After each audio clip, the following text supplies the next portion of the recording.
Welcome back to another episode of the Fatherhood Experience, where we help dads become better dads. I'm your host today, Jason Priest, and I have a fantastic interview for you guys. But before we dive in, just want to give a big shout out to all the people who have been following along on our mission. We truly appreciate your support. We love you guys.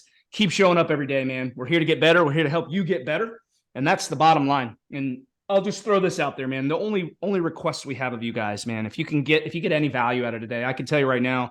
Our guest today is going to make you think, and he's going to make you he's going to give you some actionable steps and strategies that he did in his own journey. And I think you're going to get a lot of value out of today's interview. So if you do, just share the show, share it with another dude in your life that you feel like could benefit from the value that we're bringing you guys every week. So with me today, I have Shahkarami, who is a business owner and former client of mine, and we've been in contact now for several years. And he actually came and worked with me when I had Dad Bod Health. And you guys that have been here throughout our podcast years since 2018 know that we were formerly Dad Bod Health. And so Sean met me online when we were Dad Bod Health, and we've stayed in connection ever since then. And he's continued to level up, man. This guy has leveled up in all areas of his life, all by making his health and his fitness the number one priority, so that he could be around for his daughter. He could do the things that he loves. And this guy's an avid golfer. And we made an agreement many years ago that when he got to his goal weight and he was smashing 300-yard drives, that we would have him on an interview and give some value to you guys. So without further ado, Sean, welcome to the show, dude. I'm excited for today's interview. I'm super pumped because I'm proud of you, not just for the work that you've put in, but the man that you've become, dude, just from the short amount of time that I've known you, dude. So welcome to the show, dude. I know you're going to add a ton of value today. Yeah, no, thank you so much. And it reminds me, Dad Bod Health, feel like I'm like an OG. Yep, no doubt. Participant. So yeah, for sure, dude. And and I'll give you a little synopsis, because we have a lot of new listeners who probably aren't aware of the Dad Bod Health kind of thing. And when I started that, man, like it was me, right? Like I started that company and came up with that logo all based on my lifestyle, because I had figured out a way to eat burgers and drink beer every week and still have a six-pack. And so that was my big push. And it's a great punchline, but at the end of the day, man, things change, priorities change, and we went through a massive rebrand, and you've kind of seen that online. But our angle now, man, is just helping dads become the best dads they possibly can. And if you want some burgers and beer, more power to you. We're not going to discourage that. But the fatherhood thing means so much to Zach and I, because we're both dads, as you are as well. And you know that you probably have nothing in your life, and I'll just assume that there's nothing more important in your life than being a dad. And so, dude, I'm just excited for this interview and to talk about your progress and again, the man you've become. Yeah, no, so I appreciate it. And I picked this date on purpose because it's close to the new year, and hopefully for those people, those men, those fathers who do make New Year's resolutions, they're still committed, and it's a good time to kind of feed that and maybe give a little bit of a different perspective. I'll be honest, I do make resolutions, but I don't call them New Year resolutions, because at any given moment, at any given time, I leave myself open to make a resolution, to make a change, to build a new habit. Well, let me. I'm sorry to cut you off. I'll do that a lot. I'm a fucking interrupter, no worries. But I want to make sure that our guests, our audience, can make sure that they have clarity here. So, we did an episode on this a week or two ago, and about the term resolution. And so I would challenge you to say yours are probably more like goals, because, dude, like it's okay to set fresh goals at the beginning of the year. You got a blank slate, you got a new year. It's exciting, right? You get, you can. It's an easy. I'm going to get into a new year, new me mode. But I think when you say resolution, and you've waited to change your health or your fitness for a resolution, most cases that person's going to fail. And I hope that we can help some of these dads today not fail. But generally speaking, if you wait for the change of a calendar year to make changes specifically with your health, which is obviously the number one thing that's all you got, right? Like if you don't have your health, you don't have shit. And so But for me, man, like the way that I see it is it's okay to set new goals, right? Like I'm a new goal setter at the beginning of the year.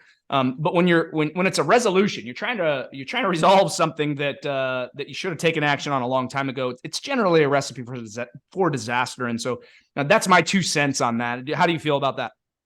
No, I totally agree. And, I think it's also a good segue into kind of where I was thinking would be the best start to use this time as efficiently as possible is from my perspective, and I'm a metaphysical guy, and I'm going to come off with a lot of intensity. And I told you this, and I want to say it on the recording.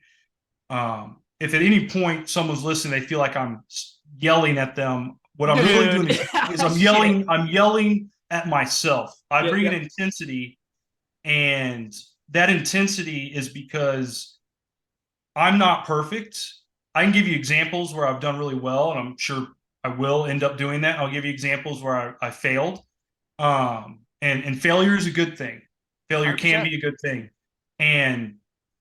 But I'm really speak with that intensity because it's a reminder to myself to take it to the next level. 100%, that I'm still working. I think New Year resolutions are so popular because of psychology and because of mass marketing. And it's a way for companies to capitalize and sell certain goods right at the beginning of the year after the holidays, which is typically slow.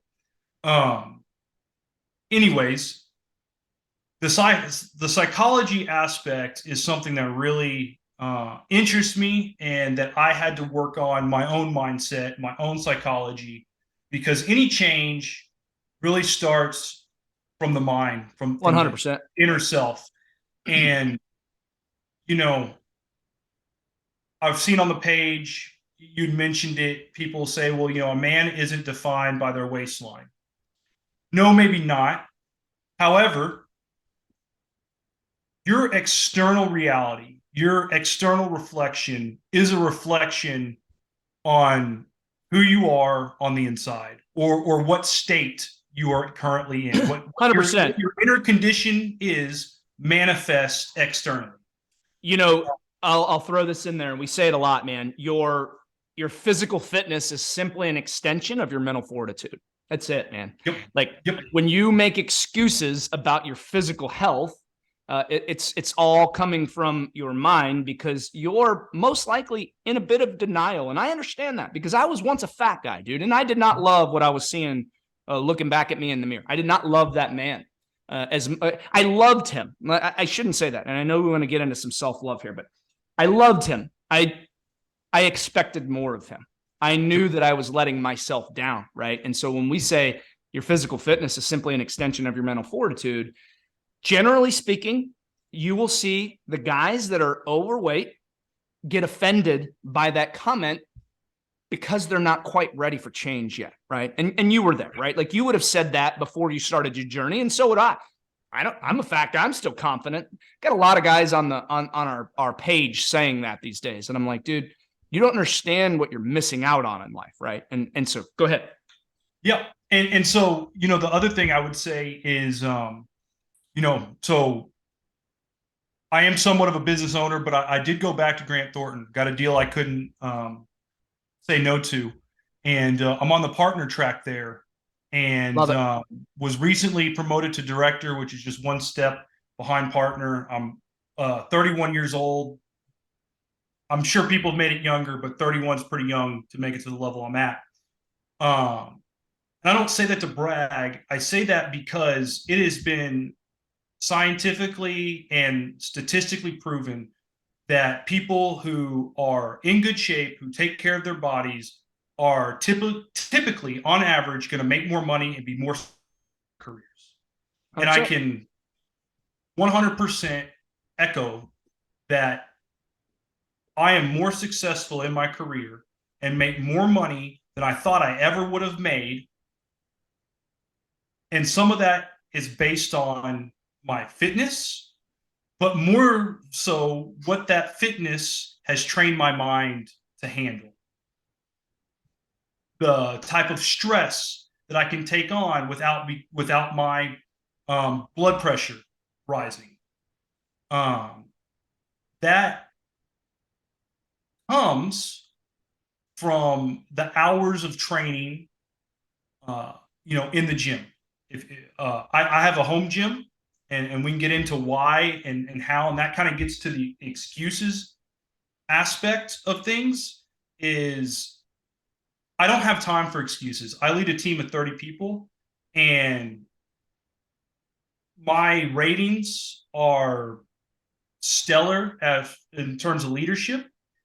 And it's because I'm very fair and I'm very kind, and I do more I'm a servant leader. So I serve the people below me as well as serving the people above me as well. But I don't do excuses.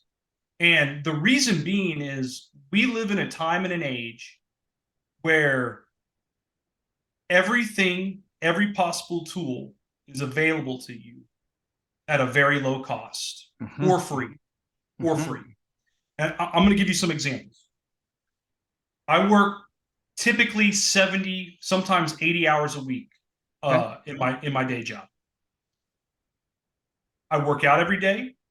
I still get 2 whole hours a day to spend completely dedicated with my daughter and my wife. We have family dinner every night.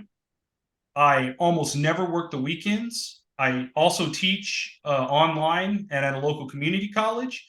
And I also help my parents. They have a portfolio of businesses that I do the bookkeeping and the accounting and work with the external CPAs.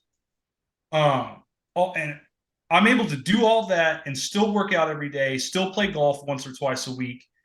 And that is because I, for the most part, do not waste time. And because I surrounded myself with the tools I needed at a cost that I could afford. For example, and I understand not everyone's in the same financial position, but I want to give you a couple examples. I have a tonal, Peloton bike, and an assault fitness runner upstairs in my kind of home gym. Okay. That's everything that I could possibly need from a workout perspective. 100%, dude. Yep. I got all 3. I got the Peloton bike on sale for $600 off MSRP. I waited for the sale, got it, did the financing, 0% interest. It's paid off, but had I not paid it off, $20 a month. My wife and I can both use it. The tonal, $80 a month, interest free. The assault runner, $30 a month, interest free. You do the math. That's $130 for me to go down the street to Lifetime Fitness, which just due to the traffic, it's not very far, but it's a 20-minute drive. Would cost me $165 plus tax for me and my wife. Yeah, I spend less money on a monthly basis than the gym memberships, and I have a home gym. Love it. Get smart. The other thing is I have a reading list this year, 300 books. I read 4 books last night. Now, you're going to say, Sean, how did you read 4 books last night? There's apps now called Blinkist, and there's another one called Headway. I can read. So, for example, I have a upcoming conference next week. It's the largest conference in my industry out in California. It's the first time I've been invited. I've already invested a lot of money, and I say invest because it's not an expense. It is an investment in myself and in my career. There's no more powerful investment than yourself. And when you have that viewpoint, it's very evident to me that you're a growth-minded dude. Like you're doubling down on the investments in yourself. And it's funny because we look back at this. I remember you and I we met in person and we went to lunch. Where did we go? Fucking what was that restaurant? Zoe's or some shit. Zoe's. Yep. Yeah. With Zoe's. And I remember back then, dude, when you were what is that? 4 or 5 years ago, something? Yeah, we've known each other for 5 years. Somewhere in there. And yeah, dude, like the amount that you've changed in that time is massive. You've grown a shit ton. But it's funny because it literally all started with you making a decision to get your health and fitness in order, right? And I feel like there are so many the personal development space is very vast these days, right? And if you really dumb it down and you think about personal development and personal excellence at the highest possible level, other than reading and consuming quality content, every other piece of personal development has to do with your fucking health. That's it. Going to the gym, going to bed on time, drinking an adequate amount of water, fueling your body with proper nutrition, taking any supplements that you might need to supplement that, right? Yep. It's all managing your stress, building out a morning routine that serves you, doing the things that serve you at a high level for your physical performance. That is personal development. Again, the only missing piece there is any knowledge that you're going to gain to add to your brain, which I could challenge you that might be health too, right? The whole Alzheimer's tied behind not keeping your brain active, right? Literally, personal development and personal excellence all revolves around health. And there's a big missing piece here. It's like, okay, well, like I love the personal development, but I'm not ready to get healthy yet. Well, what the fuck are we doing here, right? Your journey started with the decision to get healthy and make yourself a priority. And now look how far you've come in that short amount of time. Right. And you know, there's still, and the greatest thing about it is there's still levels to go. Oh, dude. Yeah. We talked about this before the show. Yeah. You have developed what we teach our guys, right? You've developed a constant desire for growth, a constant thirst or hunger for growth. And that's not to say that you're gonna grow a tremendous amount every week or every year, right? Your foot is not you're not taking your foot off the gas, and that's what it is. It's like Zach and I have talked about this a couple times in our classes, but like I saw this this thing about showing up every day, right? And like that's the key, and that's the secret to success is consistency, right? It's showing up. And when you show up and you actually put in, even if it's just a little bit of work, you're still moving forward. You and I talked about there's no neutral in life, right? And so you've gotten to a point now where you're gonna, every day that you wake up, your foot's gonna be on the gas. Now, is it gonna be pedal to the metal? Fuck no. Not always. Can sustain that. However, you're not waking up. There's not many days throughout the year. You're like me, dude. There's not many days throughout the year where you wake up and you're like, I'm not going to do a fucking thing today to get better, right? Those are rare. Do they happen? Sure. But most days, you're looking for areas of improvement. And when you develop that mindset, dude, the sky becomes the limit for you. So yeah, you've got a shit ton of levels to climb, dude. You're 31. I mean, I'm 43, bro. I got a late start. You've got many levels to climb. And look how much progress you've made in just a short amount of time. There's a thing that most people overestimate what they can do in 1 year and underestimate what they can do in 3. Look how far you've come in 5 years, dude. And you would have never told me that when we first met. You would have never been, well, this is where I'm going to be 5 years from now. But dude, that fucking mindset shit is, there's something magical about it, right? Exactly. And, and I think that's really the first step, at least for me. And you said it best. There's no neutral. I say it, if you're not growing, you're dying. Oh yeah. The minute you stop growing, and that's pretty much scientific. Yep. Your cells are either growing and regenerating or they are dying. And you are essentially dying a slow death. 100%.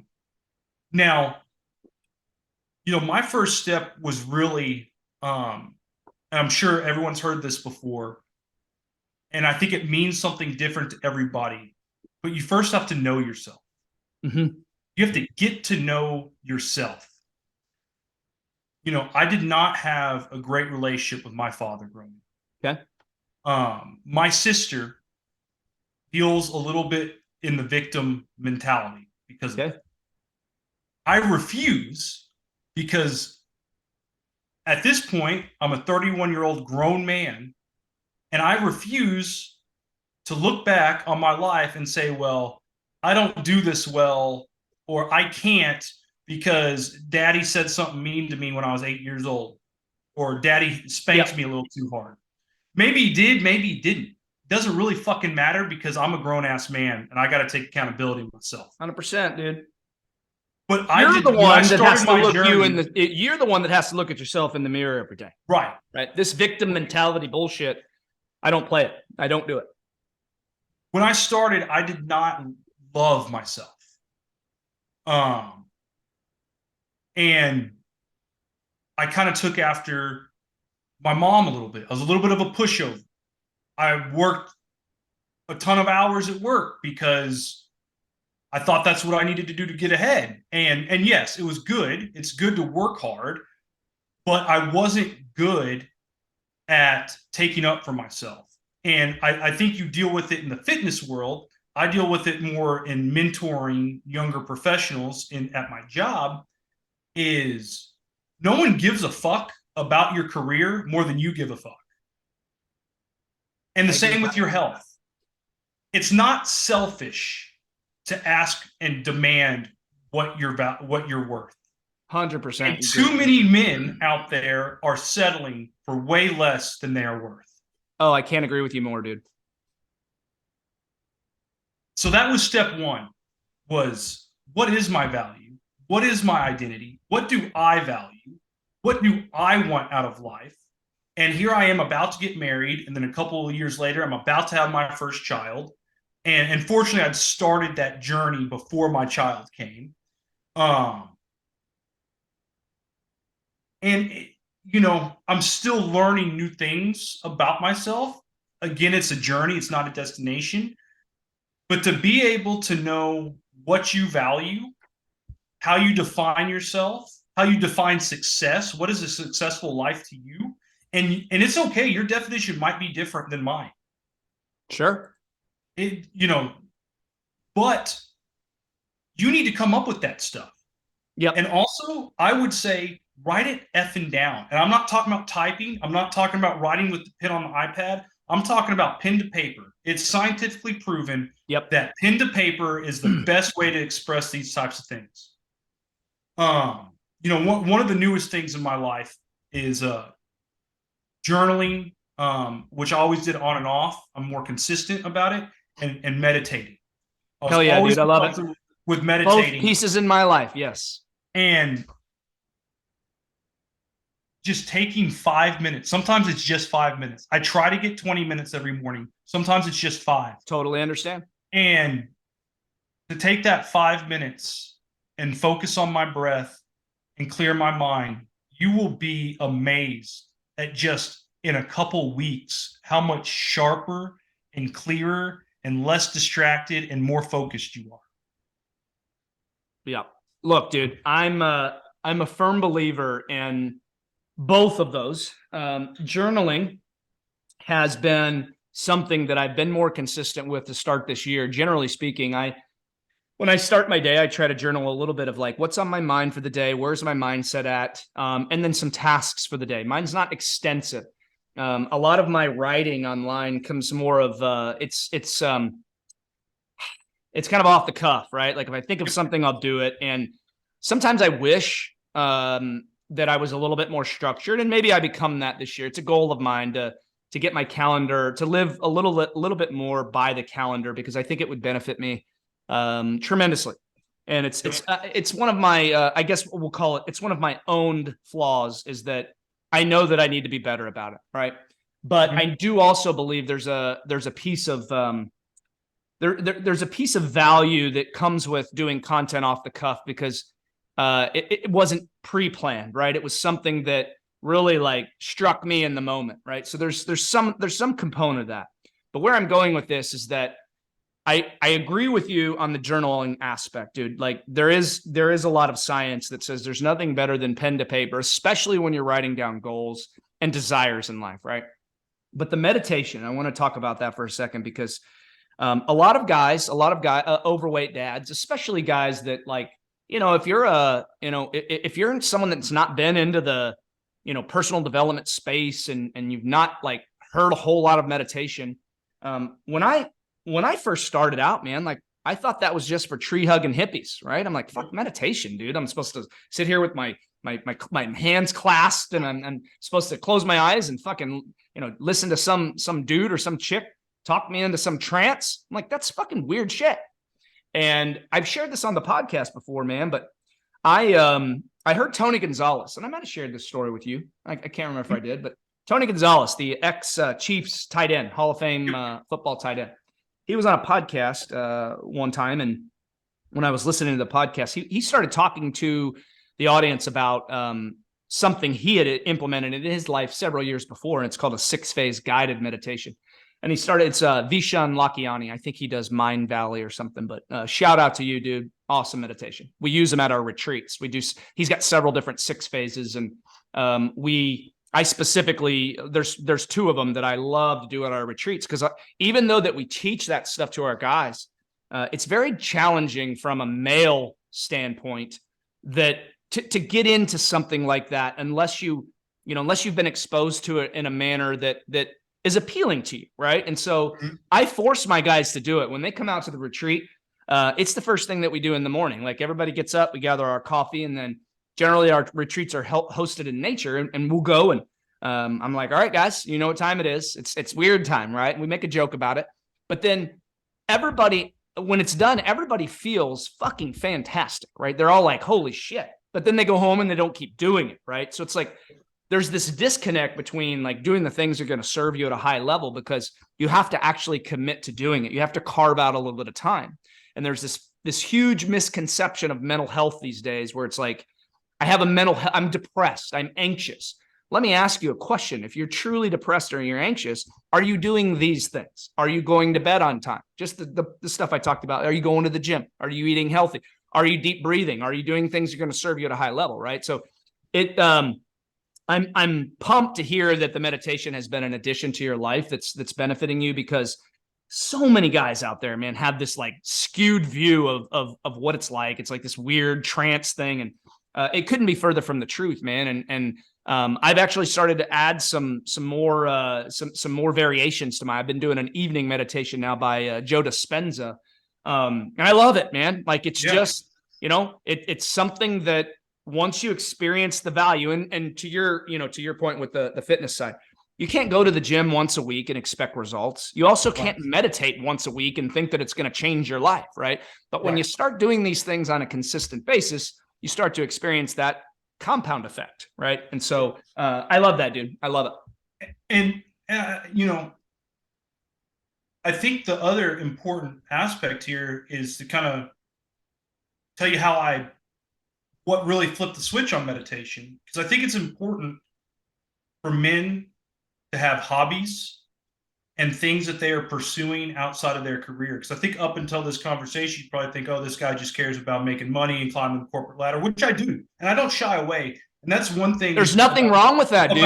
About knowing yourself and having those goals is I don't shy away from the truth. I'm a selfish dude. I like nice things. I like to make good money, and I work damn hard to do it. I love it, dude. There's nothing wrong with love me, hate me, but I'm not going to lie to you and say that money doesn't matter to me. Money does matter to me. Hey, man, I want to throw something out there, because I've been tapping into I don't want to call it the financial world a lot more lately, but because that's a lack of a better term. Let's go with maybe the long-term wealth and investment world. Let's phrase it that way.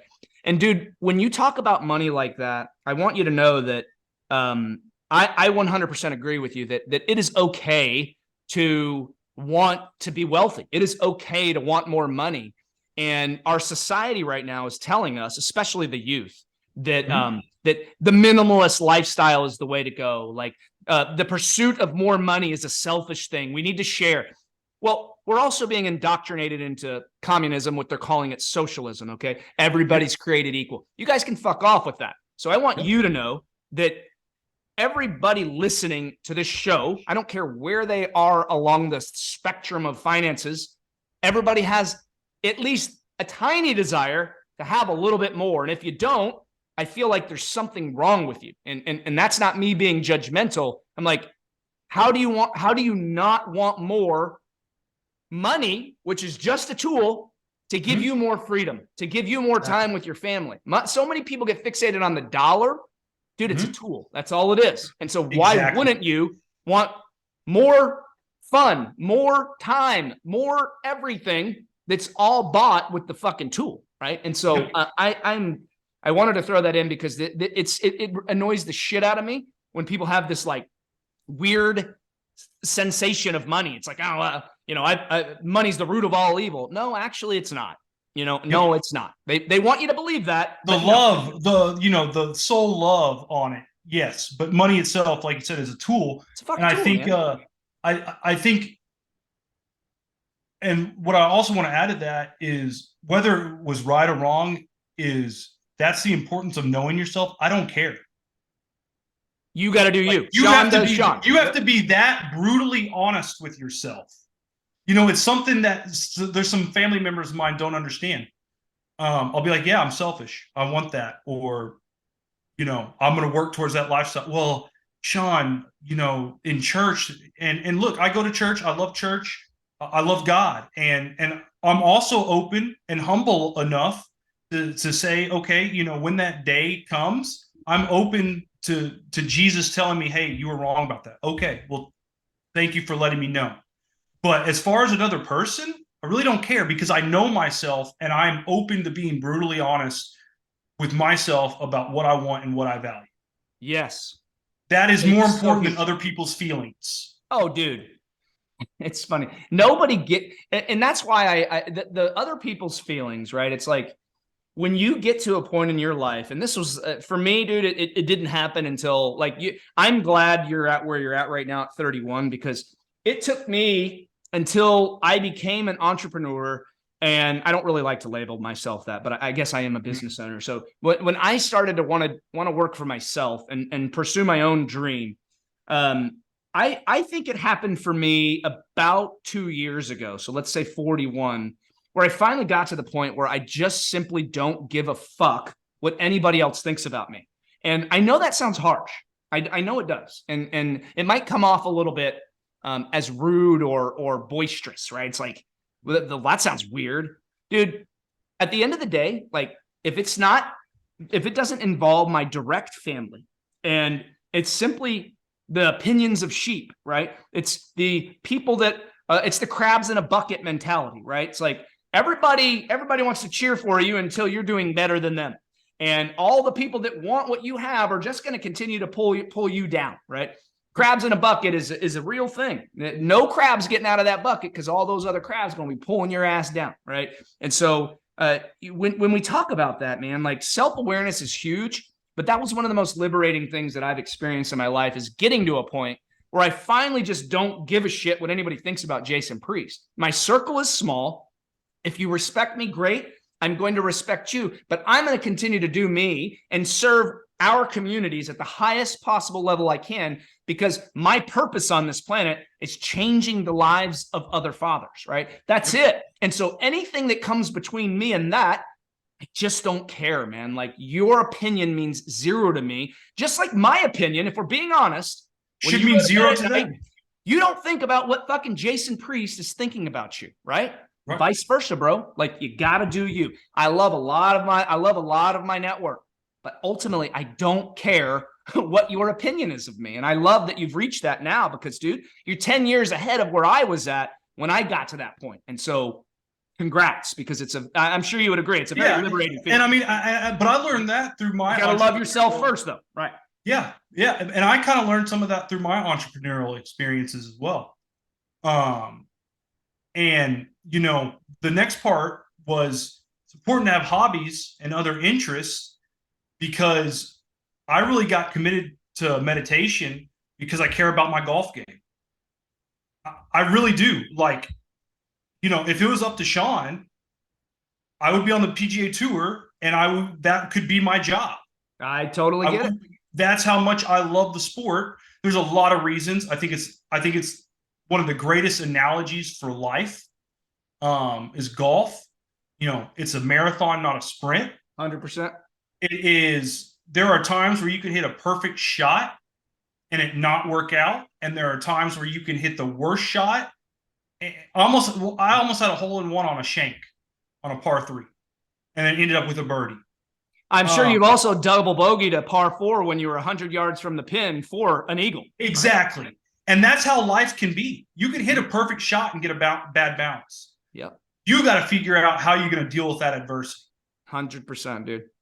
And you mentioned the word adversity, and let me just tell you this, because going back to an earlier part of our conversation here, you chose fitness, right? That's forced adversity. Going to the gym is putting your body in an uncomfortable situation when we live in an immediate gratification society. It's step one at forcing yourself to be adverse, or forcing yourself into adversity. I'm not going to advocate that you take a freezing cold shower every day, because that's also adversity. And although I do that, so I have a tip. I have a tip for that. I figured out how to make it to start the process. What I did was, it was wintertime. It's wintertime.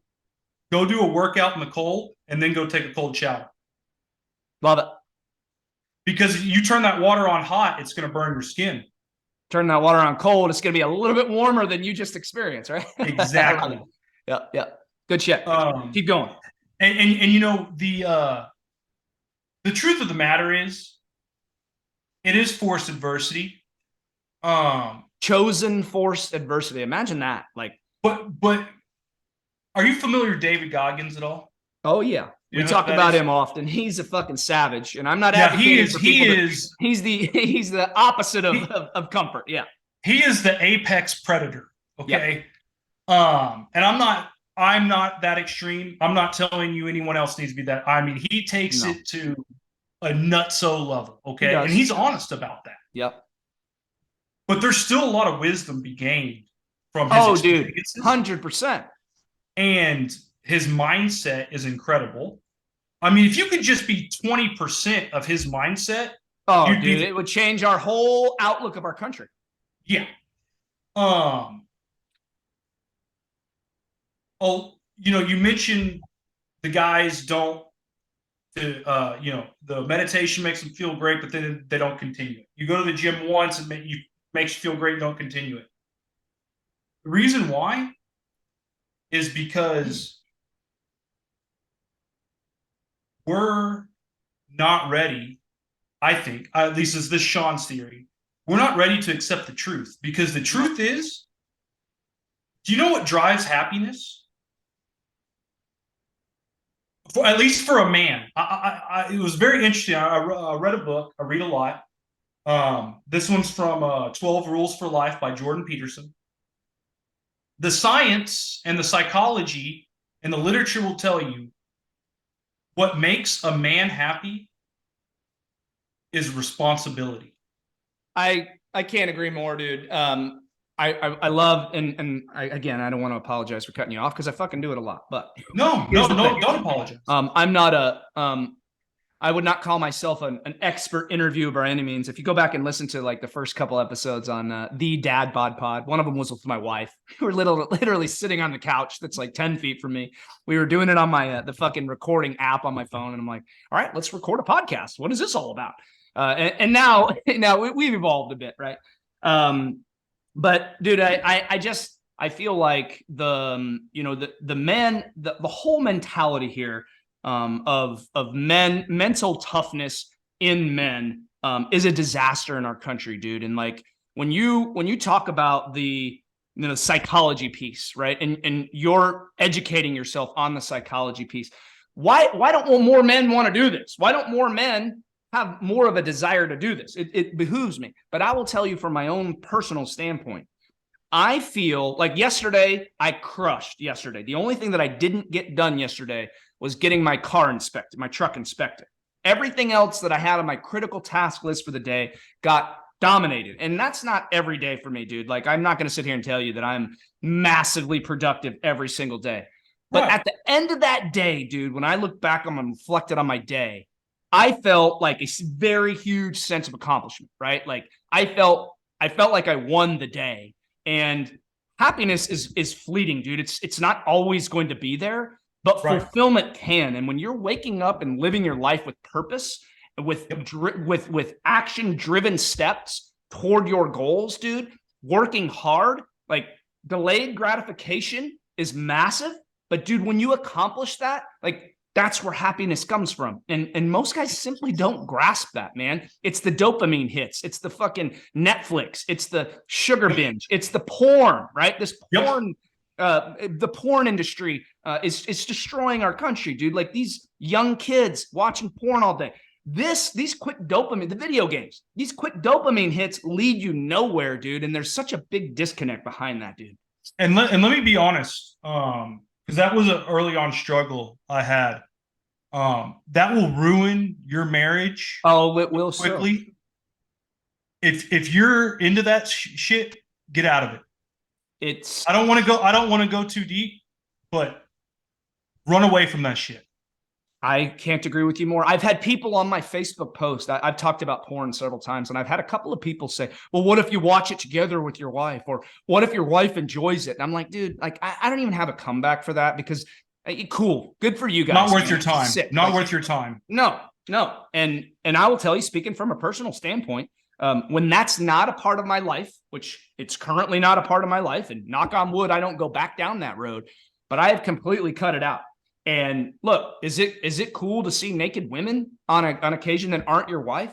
Sure, like great, but it doesn't improve my marriage. And I care way more about my marriage than seeing the fucking next Instagram reel of some girl flopping her tits all over the place, making me feel like I have some kind of weird like sexual desire now. And if you notice, they throw that everywhere. If you go onto any social media now, what's right there when you go into the reels? It's all naked women, whether you follow them or not. You're going to see that. Oh yeah, oh yeah. And and that kind of gets me to one of the things I also wanted to get to. I love the natural segues here. Is we talked about time management a little bit. Let's go there. Talked about responsibility. Yeah. What's ultimately going to drive happiness is you being able to bear more responsibility and be able to do it successfully. That's what science will tell you. The only way that you can do that really is to take care of yourself, take responsibility for your body and your health, and to manage your time effectively. It was funny. I don't know if you remember or not, because you were always a Lions fan. I was, and I say was, and look, I still am a fan, but I was a diehard Dallas Cowboy fan. Yeah. I went to TCU. I'm excited. I love where we're going with this. I want to. I'm not gonna lie to you. I'm going to watch the national championship. Wait, but hold on. Are we good on time? I want to remind you. Yeah, I have a full half hour. So okay, cool. I just want. I know that we were. I didn't think you had a hard stop, but I love where we're going because I got something to add. Keep going. So my wife made a bet with me at the end of last season, and if anyone else is a Cowboys fan, you'll remember.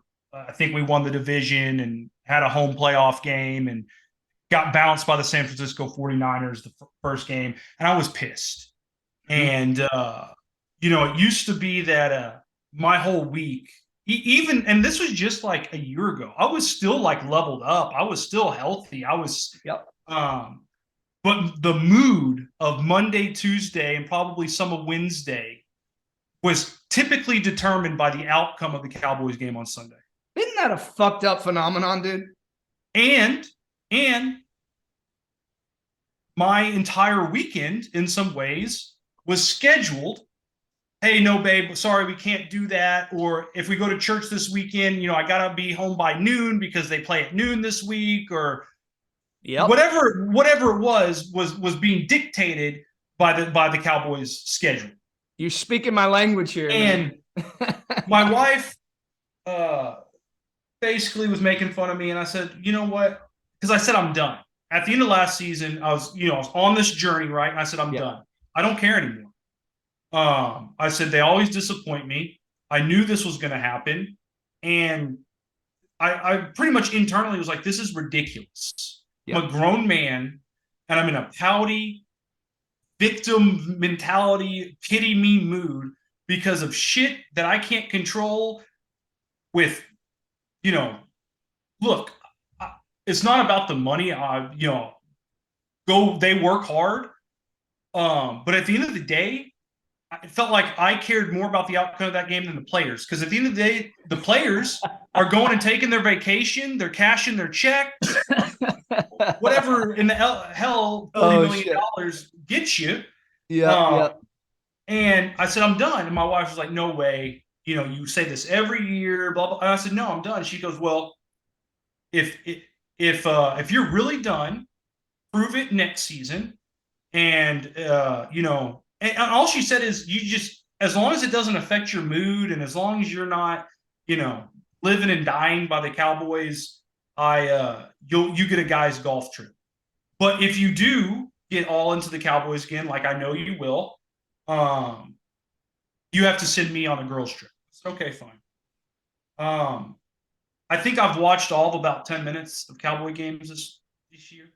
And look, I'm still a fan. I still care. I do kind of keep up with it because it's a good talking point for work style purposes of, small icebreaker. talk. Yeah.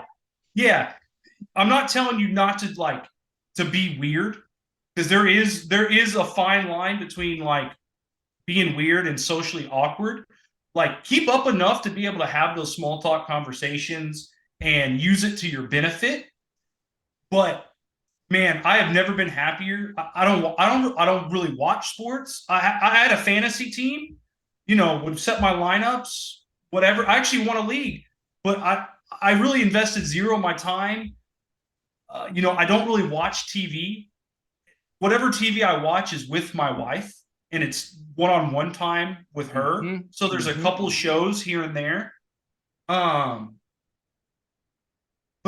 that's how I'm able to do all this stuff, is because I'm not watching Netflix.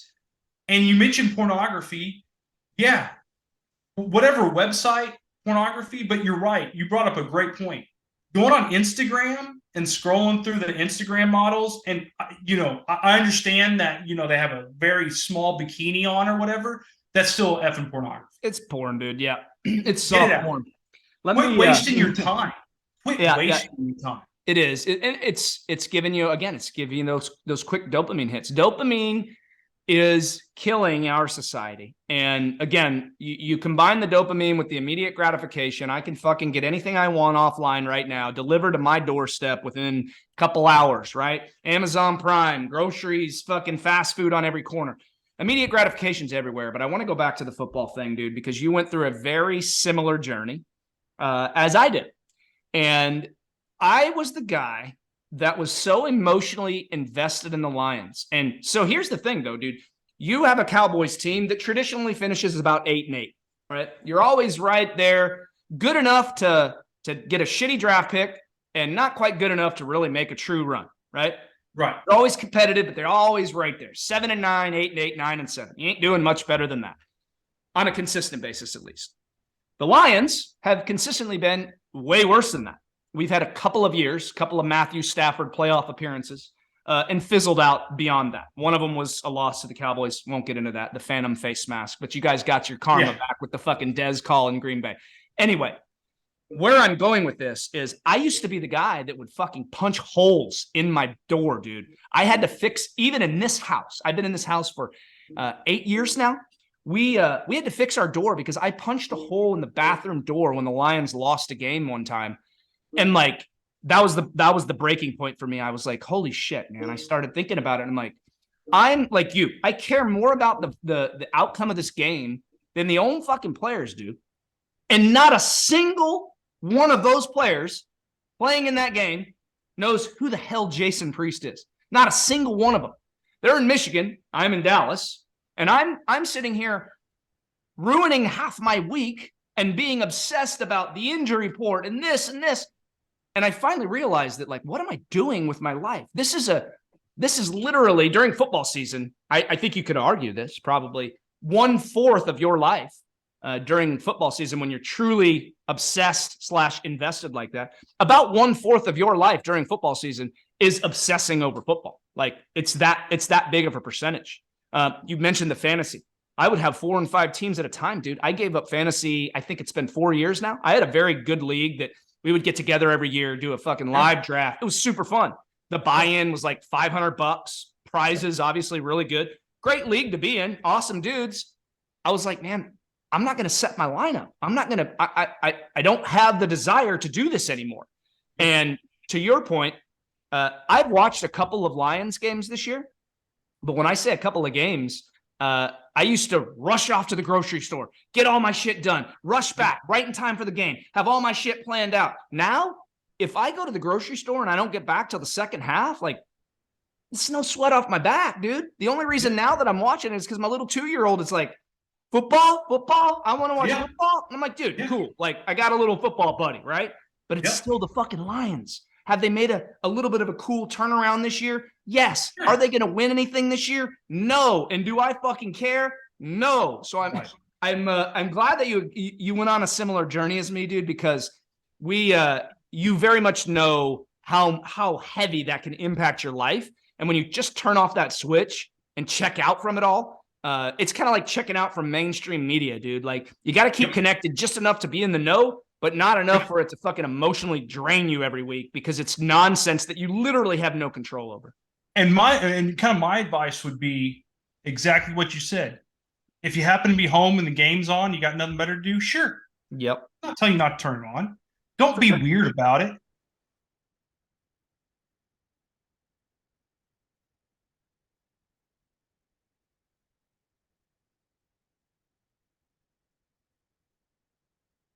Go. So, don't be weird. If the game's on and you're home, you can turn on, great. And for some listening, it might not be football, could be college. Sure. Could be something else entirely.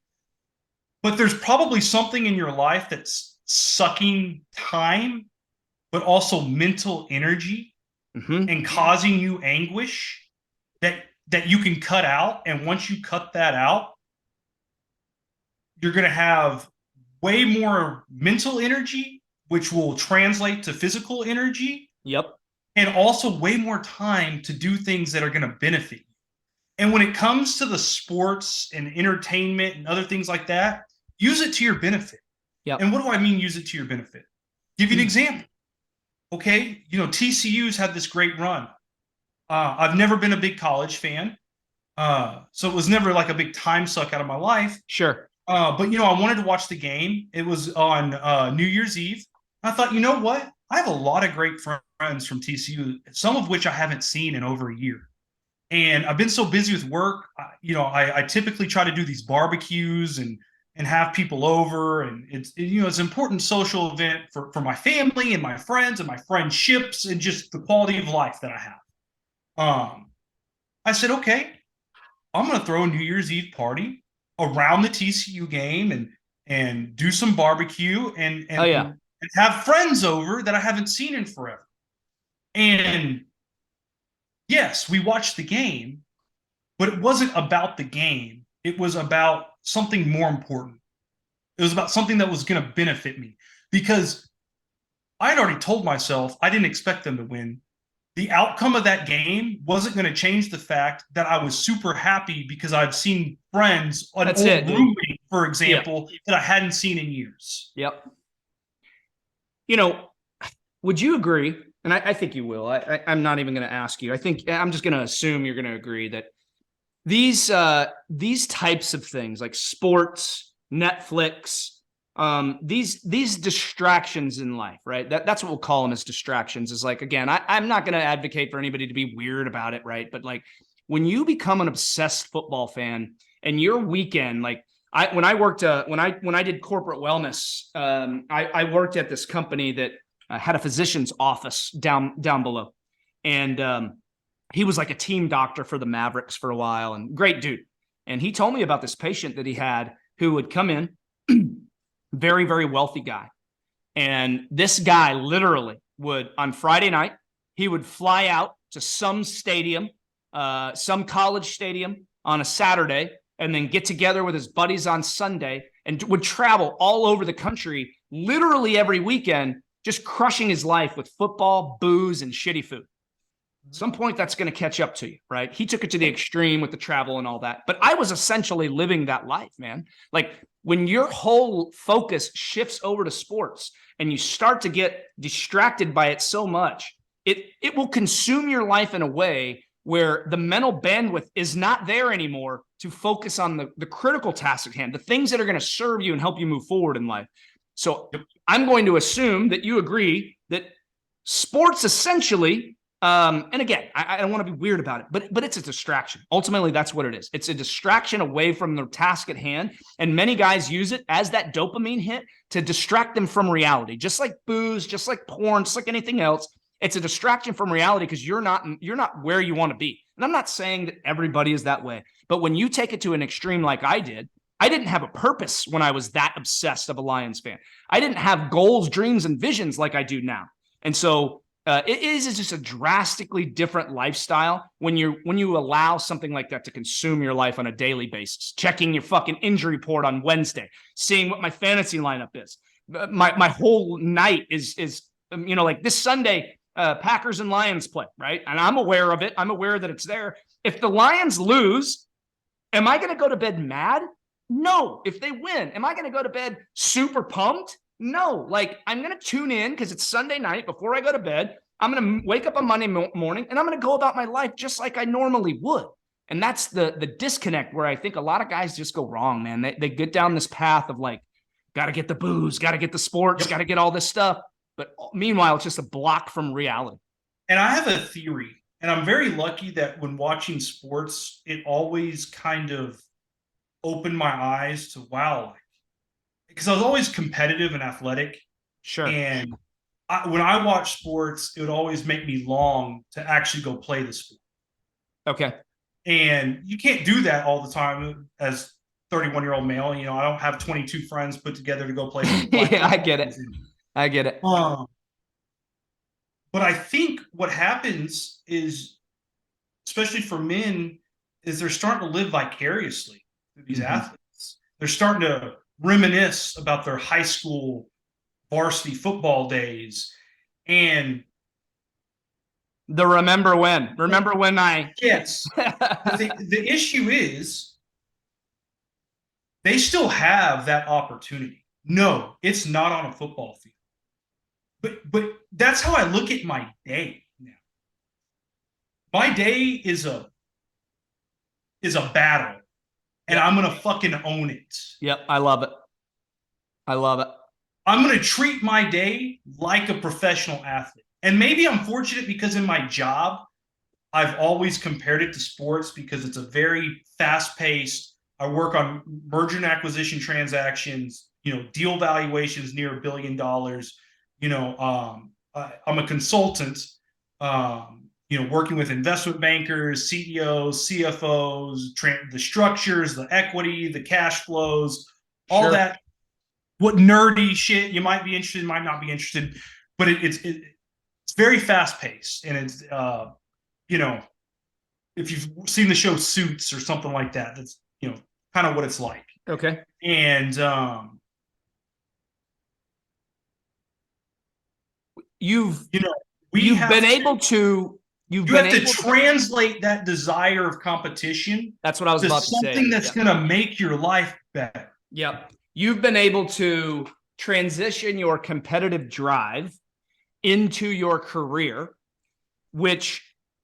and your hobby, which is the same. It's that constant desire to get better and that competitive drive is why you're at where you're at right now. You continue to raise your standards as a man. When you can raise your standards over and over and over again in the fitness world, my standard, I use this example a lot, but just to give guys a little bit of a, we'll call it a visual here. But like in my life, dude, my minimum standard for fitness is I'm going to the gym at minimum 3 days a week. I go most weeks in a year, 4 days. I'm usually there Monday through Thursday. I will not allow myself, unless it's planned, vacation, planned time off, those kind of things. I will not allow myself to fall below 3 workouts a week. And a lot of guys, they have a hard time processing that, but it's taken me a long time to raise my standards to that level. If you're just starting out, maybe it's 2 times a week, maybe it's 1 workout a week that's going to be your minimum standard. For me, it will literally weigh on my conscience if I don't get in 3 days a week when I know that I have the opportunity to get in 3 days in a week. Again, most weeks it's 4, but if I fall below 3, I failed myself that week, and it weighs heavily on my mindset. I won't allow it to happen. And so when you start to raise your minimum standards in other areas of life, your career, like for me, it's business, right? I've got some content goals this year, if you will, and they might be a little aggressive, but like I would like to, and I'm not there yet, but like I'd like to get, and when we come out of January, to the point where I'm making close to a reel a day. right? I want to add value to the world. I'd like to get one reel a day speaking to the people that I know that I can help, the men that I know I can help. And that's an aggressive goal. That'd be, because I don't have the whole plan set out yet, but we're talking 300 plus reels in a year. That's a very aggressive goal, but that's me raising my standards because I know that I can do better, right? If I only hit 150 reels for the year, that's pretty fucking solid. You go look at somebody's Instagram profile, you see 150 reels of all value. For the right person, that's extremely valuable, right? And so, but it's raising my standards. You do it in family, your relationships, you do it with your faith. I talk to God more now. I make it a point to check that box off every day to spend time with God. I make it a point to check my family box off every day. A lot of times that means just simply emptying out the dishes from the sink and getting them in the dishwasher so that when my wife comes home, she comes home to a clean kitchen so that I've contributed to her for the day, right? Spending time with my sons at night, stepping up and raising my standards over and over and over again. And dude, that's the fucking name of the game. And I only have a couple minutes left, but you hit on like the last kind of couple points I think that I'd like to bring to the table is I read a book called The Clutch Formula, and it was about athletes and some of it was golf specific. And did you know there's no such thing as clutch? Let me explain. We have the perception of clutch because we watch certain athletes, Tiger Woods, Michael Jordan, LeBron James, Steph Curry, do things in the moment that you think other people couldn't do. And most other people couldn't do that. However, this guy went and looked at all the statistics. And in those moments, in those game sevens, fourth quarters, whatever, did you know every single one of those athletes played at their standard or their average? The difference is their standard was here. Everyone else's is here. So they're defined as clutch, but they're not clutch. No one performs better under pressure than they would without pressure. No one. I agree with you. It is just they raise the bar. And that's what we as men have to continue to do, is raise our own personal standard. Yes. It's literally the name of the game. And it's we can all sit here and debate why we're here, right? Like I don't think that I could sit here and tell you the meaning of life, the true meaning of life. I'm here playing this game of life just like you are, man, and we're all on our own path. And at the end of the day, we're all going to die. We're all going to go away and vanish and become dust particles somewhere. And hopefully, if there is truly a heaven, which I believe there is, I believe in my higher power, and I have a strong faith. I used to be an atheist, and so I've come a long way in that category. But I do have faith, and I believe in an afterlife. But at some point, you and me as humans are going to be gone, right? And I would rather look back on my life with no regret. And you know what? If I go out of this life and I never do anything more than I've done now, but I keep getting up every single day trying to do my best and adding value to the world, I will look back on this life as a successful life. Did I ever quite reach the goals that I wanted to if I stopped right now? No. And you would be able to say the same. No, you have a lot of untapped potential, especially at your age, as do I. I'm only 43. We can both agree there. But man, it pains me, especially coming from the ICU, it pains me to see people look back on life with nothing but regret because they didn't try. They didn't work harder. They didn't do a little bit more on a daily basis, right? We all talk about the compounding effect when you invest, right? Yep. It's just getting up each day and doing a little bit more, man. It's not 1%. It's bite-sized chunks. It's not biting off more than you can chew. It's not going to the gym and torturing yourself for 3 hours because you want to lose the 50 pounds that you gained in 2 years all in one workout. It's bite-sized chunks, man. And if I could get that message to every single man that I come in contact with, the world will be a better place, right? I think we can both agree. Yep. And find something you like that has a physical component. For me, it was golf. I have an electric caddy that follows me. And the reason being, I don't like to carry the golf bag because by the 9th hole, my shoulders. I get it. I'm very competitive. Especially in Texas, dude. It's fucking hot, man. So my caddy follows me. I play once or twice a week. I walk 10 to 12 miles when I walk. I don't ride a golf cart anymore. That's awesome, dude.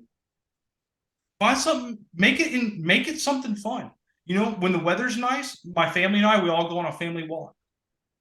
Walk about a mile, 20 minutes out of your day.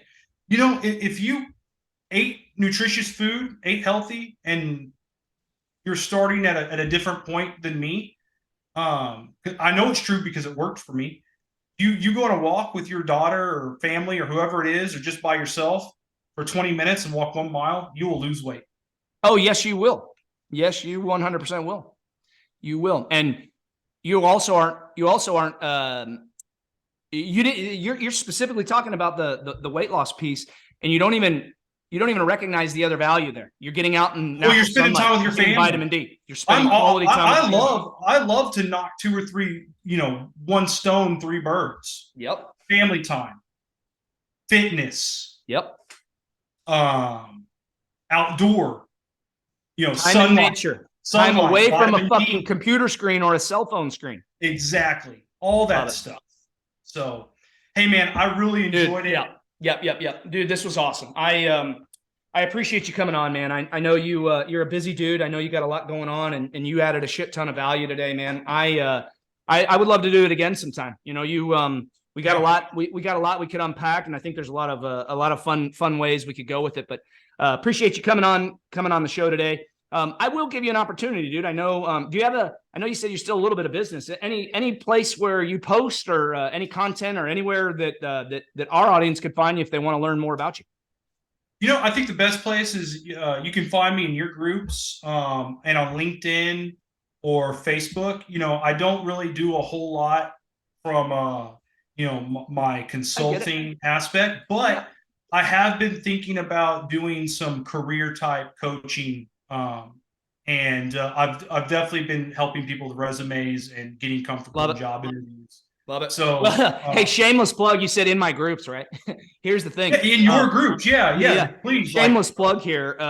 We, and we just launched this. We don't even have ads running for this yet, but our brand new Fitness for Dads by Dads $10 a month program gives you access to our fitness app, gives you access to a badass group with guys like Sean in it for $10 a month, dude. Cut out 1 fast food meal. Cut out 1 pizza, cut out some shit you don't need, and come be surrounded by a community of dudes. Because I'm going to tell you, this community is a huge focal point for us moving forward. We feel like we're getting away from our free group because the reach on Facebook is pretty shitty. So we're focusing more on this, and we actually have some fun events, dude. We're going to do a fitness only event this year. We're going to do some live streams in the group. We got a lot of fun, some giveaways and stuff in that community.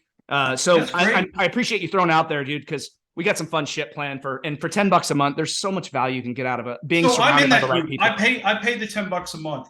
And you know what? Is it because I need to absolutely be in that group? Nope. No. You want to know why? Because money is a tool, and I want to support you. And I know I can still benefit from it. Oh yeah. And I want to be plugged in. Yep. So anyone who's listening, maybe you're not ready. It's $10. Get in the fucking group. If you see a post or two that might inspire you. If you just like Jason's vision, support Jason's business. Get in the group. Appreciate you. There's all sorts of reasons to throw your money behind something, because it's just a vote. That's essentially what it is. A little bit of skin in the game. Yep. Love it, dude. Hey, man, I truly appreciate your time, dude. I hope you and your family have a fantastic weekend. Your Horned Frogs took down my Wolverines, but again, we covered the sports. We know we're both not super invested, so I'll be pulling for them in the national championship, dude. And obviously, you and I will be in touch soon. Appreciate it, man. Talk soon. Thanks, Steve.